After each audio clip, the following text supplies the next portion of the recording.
Surah Al-Qari'ah.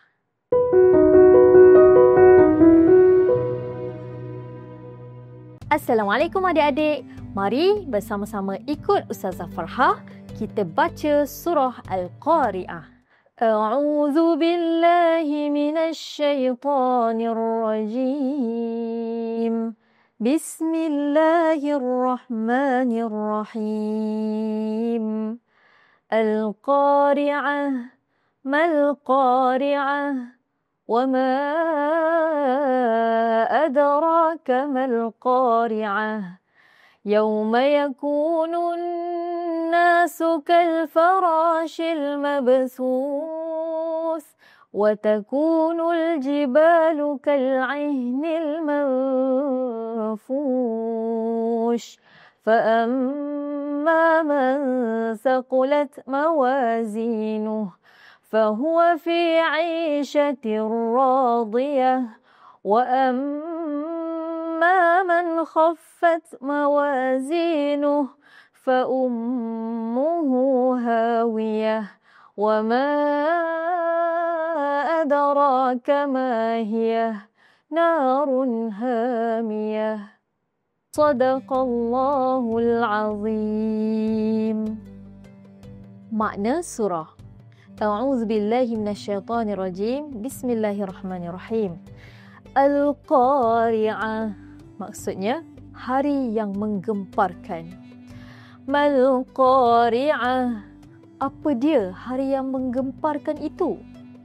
Wa ma adraka mal-Qari'ah, dan apa jalannya engkau dapat mengetahui kedahsyatan hari yang menggemparkan itu?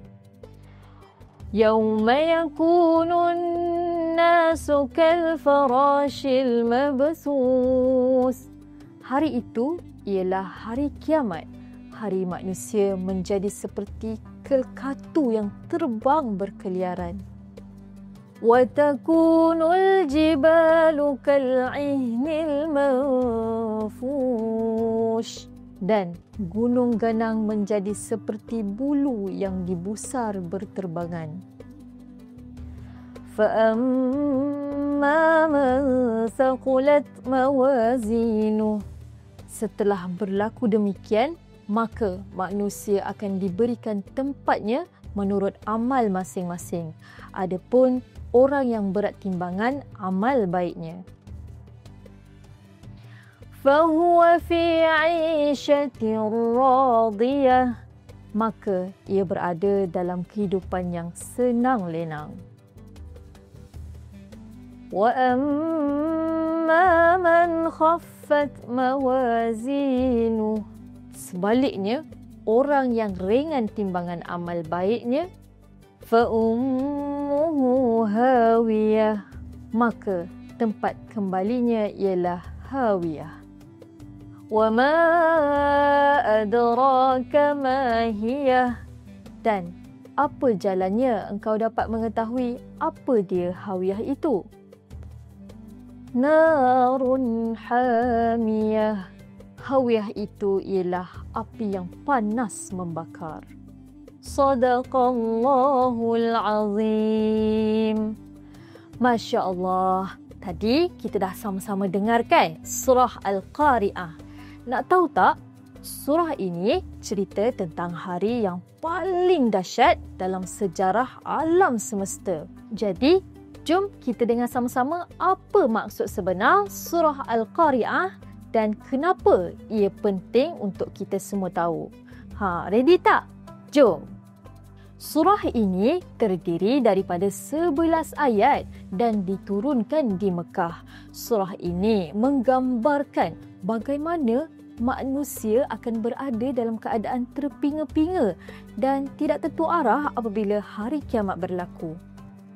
Gunung ganang akan menjadi seperti bulu yang ringan berterbangan dan semua manusia akan diadili berdasarkan amalan mereka di dunia.